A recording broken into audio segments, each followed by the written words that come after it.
Tila sa patuloy na panghimasok ng China sa mga karagatan malapit sa pampang ng Pilipinas, tila nagpapakita na rin ng kanilang totoong pwersa ang Amerika sa South China Sea, tulad nga ng ipangako ni incoming US Defense Chief Marco Rubio sa kanyang confirmation hearing sa harap ng US Senate Committee on Foreign Relations noong nakarang linggo. Magiging solido ang suporta ng Amerika sa kaalyado nitong mga bansa sa Asya, partikular na dito ang Pilipinas at ng Republic of Taiwan kung sakaling atakin ito ng komunistang bansa na China. Binalaan din ni Rubio ang mga Chino na dapat itigil ng China ang pakikialam sa Pilipinas at Taiwan, na binanggit na ang mga deeply destabilizing na aksyon nito sa rehiyon ay nag-uudyok sa US na kukontrahin ang lahat ng mga ito at posibleng pagsimula ng malaking gulo at hantong sa ikatlong digmaan pandaigdig kung sakasakali.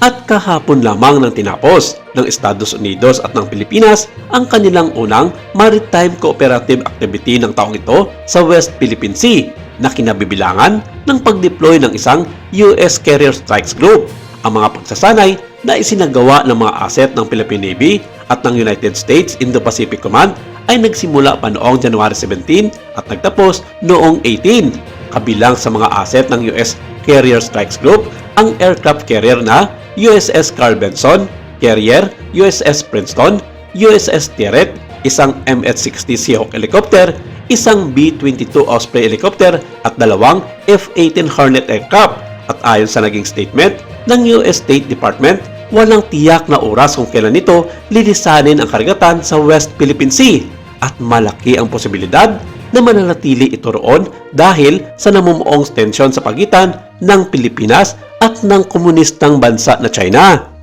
Samantala, idineploy ng Philippine Navy ang BRP Antonio Lona, BRP Andres Bonifacio, dalawang FA fighter aircraft at Philippine Air Force Search and Rescue Assets sa naging payag ng state media ng China na nagbabala ang kanilang gobyerno sa Pilipinas at Amerika sa napipintong pagbisita ng bagong halal na presidente ng Amerika na si Donald Trump sa Asya. Sinabi kasi nito ng unang bibisitahin ng nasabing presidente ng US sa kanyang panlabas na biyahe ay ang bansang Pilipinas, Japan at Republic of Taiwan. Isa raw pagpapakita ito ng kahibangan ng nasabing presidente sa kanyang pagsuporta sa mga kaalyado nitong bansa sa Asya at panghahamon sa soberanya ng China. Sinabi naman ng Malacanang na walang pakialam ang China dito at walang karapatan na manduan ang Amerika sa mga gusto at tinangad nito na bisitahin ang alinmang mga bansa sa buong mundo para sa kapayapaan